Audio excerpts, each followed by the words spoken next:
अस्सलामु अलैकुम वरहमतुल्लाहि वबरकातुहू। आज हम बात करेंगे, क्या है टॉपिक है? इस्लामी नया साल। ये मुहर्रमुल हराम का महीना चल रहा है और इस्लामी साल की शुरुआत मुहर्रमुल हराम से होती है और ज़िलहज्जा पे ख़त्म होती है। आज हम सिर्फ दो ही टॉपिक पे बात करेंगे इस्लामी साल के ताल्लुक़ से। इस इस्लामी साल को हम बोलते हैं हिजरी। अभी जो है मुहर्रम की 5 तारीख़ को आज जो है कौन सी हिजरी शुरू हो गई है? 1444 1444 हिजरी की शुरुआत हो गई है। अब सबसे पहले हम बात करेंगे इस बात की कि हिजरी की शुरुआत कब से हुई है। जैसे अभी अंग्रेज़ी साल 2022 चल रहा है। कौन सा चल रहा है? 2022 2022। तो इसकी शुरुआत एक अलग तारीख़ है, कभी इस पर हम बाद में बात करेंगे। ये हिजरी की शुरुआत कब से हुई इसके बारे में हम बात करेंगे। तो कुरान पाक में सूरह तौबा में आयत नंबर 36 में आया है। सूरह तौबा में आयत नंबर 36, तौबा आयत नंबर 36। इसमें क्या है? इन्ना इद्दतश्शुहूरि इंदल्लाहि इस्ना अशरा शहरन फ़ी किताबिल्लाह। यानी जब से अल्लाह तबारक व तआला ने ज़मीन व आसमान बनाया है तब से ये 12 महीने का रिवाज है। ये 12 महीना जब से ही चल रहा है। और हुज़ूर अकरम सल्लल्लाहु ताला अलैहि वसल्लम जब तशरीफ़ लाए अरब में, दुनिया में, तो उससे पहले ही से ये मुहर्रम, सफ़र, रबीउल अव्वल, रबीउल आखिर, जमादिल अव्वल, जमादिल आखिर और ये इस्लामी साल के इस तरह के महीने जो है 12 महीने पहले ही से जो है कायम थे। एक ज़माना आया, हुज़ूर सल्लल्लाहु अलैहि वसल्लम हिजरी की शुरुआत कब से हुई, हम इस पे बात कर रहे हैं। शुरुआत कब से हुई? हुज़ूर सल्लल्लाहु अलैहि वसल्लम के विसाल ज़ाहिरी के बाद किसका ज़माना आया? हज़रत अबू बकर सिद्दीक़ का। उनका भी ज़माना गुज़रने के बाद, उनकी खिलाफत ख़त्म होने के बाद हज़रत उमर फ़ारूक का ज़माना आया। हज़रत उमर फ़ारूक के ज़माने में एक सहाबी रसूल है जिनका नाम है हज़रत अबू मूसा अशअरी। क्या नाम है? अबू मूसा अशअरी। ये लेटर लिखे हज़रत उमर रदियल्लाहु ताला अन्हु को कि आप जब हमको कोई ऑर्डर भेजते हैं तो पता नहीं चलता कि ये ऑर्डर इशू कब हुआ है, कब हमको भेजने वाला वो ऑर्डर लाके पहुंचाया, फिर इसका इम्प्लीमेंटेशन कब हुआ, इसके बारे में कुछ मालूमात नहीं रहती है। लिहाजा कोई एक तारीख़ आप मुतय्यन करें। पहले भी साल मुतय्यन था, लेकिन साल कैसे तारीख़ याद रखते थे? जैसे असहाबे फ़ील का वाक़या पेश आया है, अलम तरा कैफ़ फ़अल रब्बुका भी असहाबिल फ़ील में है।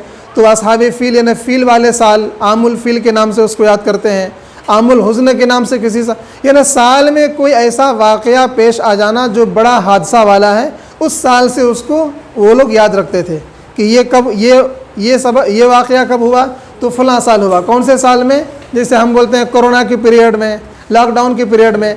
अब आज से 10 साल के बाद भी जब लॉकडाउन बोलेंगे तो 2020-21 का ही समझ में आएगा। 2018 या 15 तो समझ में नहीं आता है ना।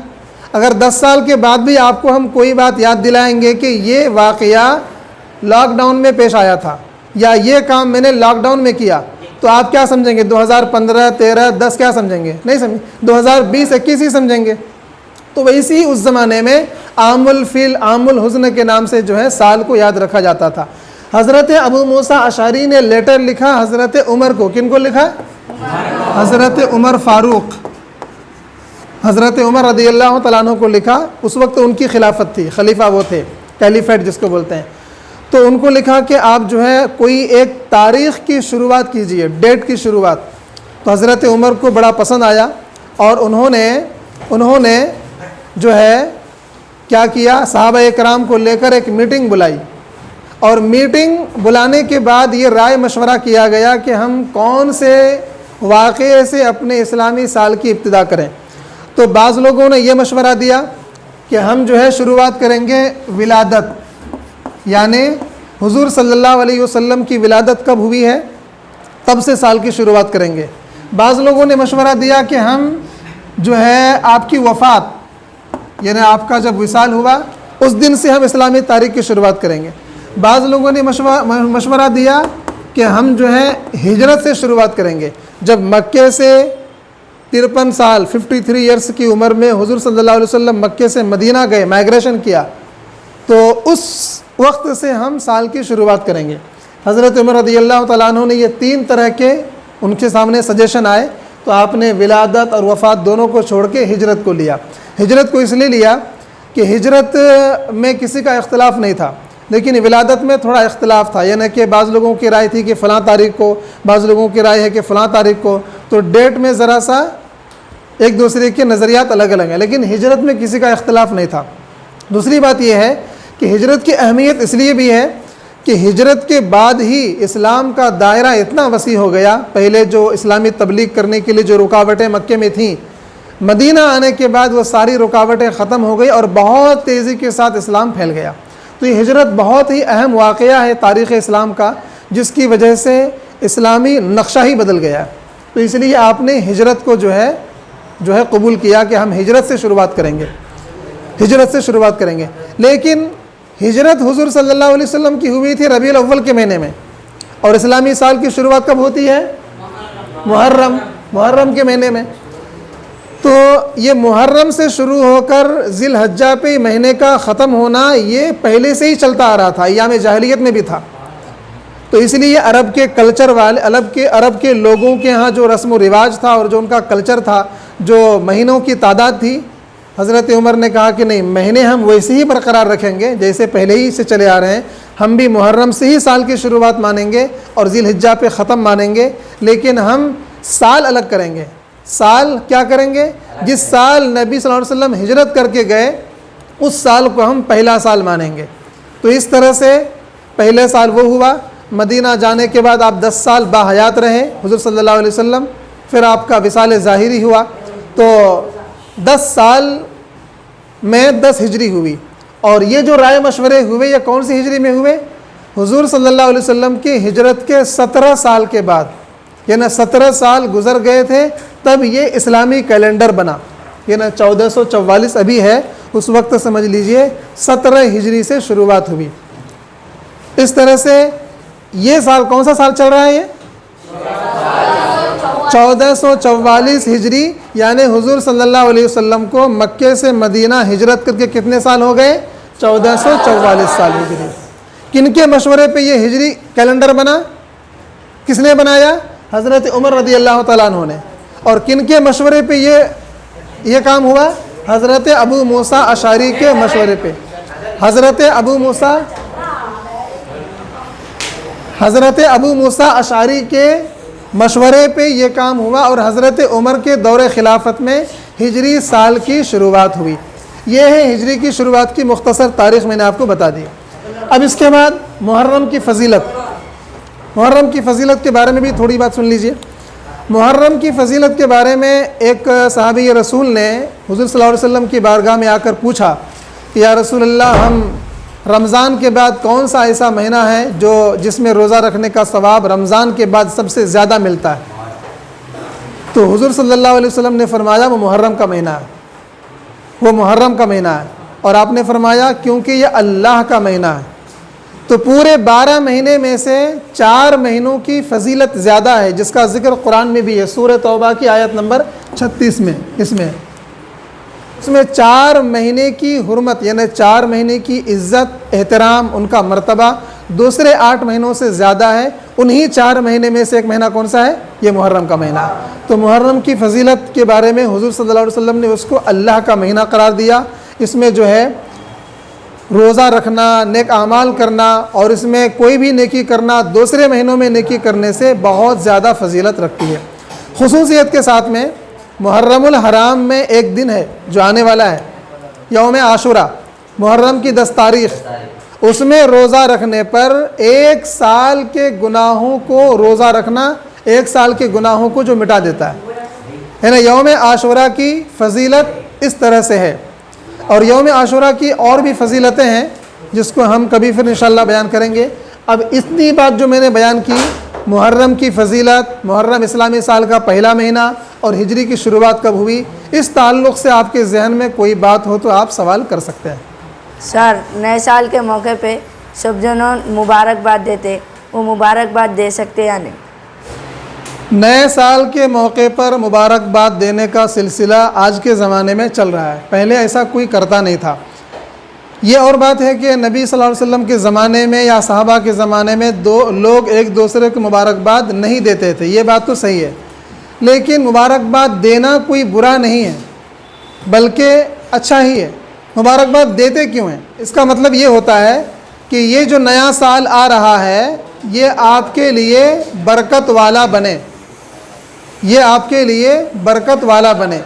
अब हर चीज़ में अगर बरकत हमको हासिल हो जाए तो फिर सारी भलाई हमको मिल जाएगी। जैसे हम किसी को बोलते हैं नया मकान बन गया, बोलते हैं हम मुबारक हो, गाड़ी ख़रीद लिए मुबारक हो, औलाद हुई मुबारक हो, जॉब मिल गई मुबारक हो। क्या मतलब मुबारक का? मतलब ये गाड़ी जो आपने ख़रीदा है ये गाड़ी आपके लिए बरकत वाली हो, मतलब कोई ऐसा नुकसान आपको न पहुँचे इस गाड़ी से, हादसा हो जाए वगैरह वगैरह। इसी तरह कोई कारोबार की शुरुआत करते हैं तो हम बोलते हैं कि ये कारोबार आपको मुबारक हो। मतलब क्या है? मतलब ये है कि इस कारोबार में आपको कोई नुकसान न पहुँचे, कोई माली ख़सारा ना हो, बल्कि ये आपकी ज़िंदगी में खुशहाली का ज़रिया बने, ये होता है। तो मुबारकबाद का मतलब ये है कि हम उसमें बरकत की दुआ करते हैं। तो इस्लामी साल हो या अंग्रेज़ी साल हो, चाहे जनवरी का महीना हो चाहे मुहर्रम का महीना, जब हम किसी को मुबारकबाद देते हैं तो गोया कि हम ये कहना चाहते हैं कि ये आने वाला साल आपके लिए बरकत वाला हो, इसमें आपको कोई परेशानी ना हो, कोई आपको तकलीफ़ ना हो, कोई हादसा ना हो, आपका साल ये खैर खूबी के साथ, अमन व सलामती के साथ और खुशी खुशी ये साल आपका गुजरे। इसलिए बोलते हैं हम ये नया साल आपको मुबारक हो, ये मतलब है उसका। इसलिए मुबारकबाद देना कोई बुरा नहीं है, कोई गुनाह नहीं है, हम दे सकते हैं। और किसी ने अगर हमको दे दिया तो हम पलट के उसका जवाब भी दे सकते हैं। और किसी को कुछ पूछना है? सर, कुछ लोग कहते हैं कि मुहर्रम में खुशी मनाना या नए कपड़े पहनना गुनाह है या कुछ और है, क्या वो ठीक है? हम नए कपड़े पहन सकते हैं या खुशी मना सकते हैं? मुहर्रम के महीने में, हाँ, ये सुनने में आया, हम भी सुनते हैं, बहुत सारे लोग सवाल करते हैं इस तरह से और करते भी हैं अमल, कि मुहर्रम के महीने में नए कपड़े नहीं पहनते हैं, मुहर्रम के महीने में शादी वगैरह की तारीख़ नहीं रखते हैं, मुहर्रम के महीने में घर की ओपनिंग नहीं करते हैं, मतलब कोई भी इस तरह खुशी के जो भी काम है, गाड़ी नहीं ख़रीदते हैं। वो ये समझते हैं कि इमाम हुसैन की शहादत हुई है इसलिए गम का महीना है। ये कॉन्सेप्ट बिल्कुल गलत है। इसलिए कि इमाम हुसैन की शहादत हमारे लिए वाकई तकलीफ़ की चीज़ है, लेकिन गम सिर्फ़ 3 दिन होता है। गम सिर्फ़ 3 दिन, ये सालों साल गुजरने के बाद भी गम नहीं, गम मनाने का हुक्म सिर्फ़ 3 दिन। इसीलिए घर में अगर किसी का इंतकाल हो जाए तो 3 दिन तक गम, यानी कि चूल्हा वगैरह नहीं जलाना है, दूसरे लोग खाना वगैरह पहुंचाना रिश्तेदारों को, और बाकी जो है 3 दिन के बाद घर में चूल्हा भी जला सकते हैं, खाना भी पका सकते हैं। 3 दिन तक गम है। अब मुहर्रम के महीने में, असल में मुहर्रम के महीने में जो आशुरा है ख़ास तौर से, यानी 10 मुहर्रमुल हराम, यौम आशुरा, उसकी फ़जीलत, यौम आशुरा की जो फ़जीलत है वो इमाम हुसैन की शहादत की वजह से नहीं है। यौम आशुरा की फ़जीलत बहुत ज़माना पहले से है, बल्कि शुरू से ही है। अल्लाह तबारक व तआला ने आशुरा के दिन ज़मीन व आसमान को बनाया। अल्लाह ताला ने आशुरा के दिन हज़रत आदम अलैहिस्सलाम की तौबा कबूल फरमाई। हज़रत इब्राहीम अलैहिस्सलाम को आग में जो है, आग नहीं जलाई, आग में डाला गया। हज़रत नूह अलैहिस्सलाम की कश्ती जो है किनारे पे लगी। यूनुस अलैहिस्सलाम मछली के पेट से बाहर आए। बहुत बड़े बड़े वाक़यात, यहाँ तक कि क़यामत भी जो आने वाली है वो कौन से दिन? आशुरा का दिन, और आशुरा की तारीख़ और जुमा का दिन होगा। तो आशुरा की फ़जीलत, मुहर्रम की 10 तारीख़ की फ़जीलत इमाम हुसैन की शहादत से नहीं है, आशुरा की फ़जीलत पहले ही से है। अलबत्ता इमाम हुसैन की शहादत को और फजीलत हासिल हो जाती है कि आशुरा के दिन ही आपको शहादत हासिल हुई। हाँ, ये और बात है कि इमाम हुसैन की शहादत की वजह से आशुरा की शोहरत, उसकी पब्लिसिटी ज़्यादा हो गई, क्योंकि उस दिन इमाम हुसैन को याद किया जाता है इसलिए। और जो बड़े बड़े वाक़यात हुए हैं उन वाक़यात में से हाल में, यानी कि सबसे आखिर में होने वाला जो वाक़या है वो इमाम हुसैन की शहादत ही है, इसलिए। वरना इसमें नए कपड़े भी पहन सकते हैं, शादी वगैरह की तारीख़ भी रख सकते हैं, और किसी भी तरह की खुशी के काम किया जा सकता है, इसमें कोई हर्ज नहीं है। क्लियर? और किसी को पूछना है? सर मुहर्रम के दिन नॉनवेज और बिरयानी खाने का नहीं है बोलते हैं। बिरयानी की फिक्र है। एक सवाल जहन में आता है, जैसा कि करें आप, कि मुहर्रम के दिन नॉनवेज के ताल्लुक़ से भी लोगों के जहनों में एक सवाल है कि खा सकते हैं कि नहीं खा सकते, बल्कि सवाल नहीं बल्कि उस पर अमल भी करते हैं। मुहर्रम के दिन गोश्त वगैरह नहीं पकाते हैं, खाते भी नहीं हैं, ऐसा कुछ भी नहीं है। नॉर्थ इंडिया दिल्ली वगैरह के साइड में मुहर्रम के दिन गोश्त बनाकर बाकायदा जिस तरह फातिहा वगैरह करते हैं तो वो जो है गोश्त ही पर करते हैं। तो मुहर्रम में ये तो यही है, जैसा कि अभी सवाल हुआ था कपड़ा पहनने के ताल्लुक़ से, वो गम ही से इसका ताल्लुक़ है। यानी गम की वजह से जिस तरह हम नया कपड़ा नहीं पहन सकते हैं, गम की वजह से हम गोश्त की चीज़ें नहीं खा सकते हैं, नॉन वेज हम नहीं खा सकते हैं। ये नज़रिया गलत है। हर तरह की चीज़ें जो खाने की हैं, जो जायज़ हैं, वो खा सकते हैं। ये नहीं खाना, वो नहीं खाना, मुहर्रम की वजह से ऐसा कुछ भी नहीं। बल्कि हदीस पाक में तो आता है कि मुहर्रम की 10 तारीख़ को फ़राख़ी के साथ अपने घर वालों पर ख़र्च करना चाहिए। फ़राख़ी का मतलब अच्छे से अच्छे पकवान, अच्छे से अच्छे खाने, और दिल खोल कर अपने घर वालों पर जो ख़र्च करता है तो फिर पूरे साल उसके रिज़्क़ में बरकत होती है। तो इस तरह से खाने पीने पर कोई पाबंदी नहीं है। कोई नहीं खाता है तो कोई गुनाह भी नहीं है, और कोई खाता है तो उस पर भी गुनाह नहीं है। लेकिन ये समझ के नहीं खाना कि मुहर्रम में नहीं खा सकते हैं, ये सोच और ये फ़िक्र गलत है। वरना कोई नहीं खाना चाहे ना खाए, कोई खाना चाहे खाए, लेकिन ये सोच कर नहीं खाना, अपने आप को रोक लेना कि मुहर्रम में नहीं खा सकते हैं, गोया कि एक नया हुक्म लगाना है, और ये दुरुस्त नहीं है।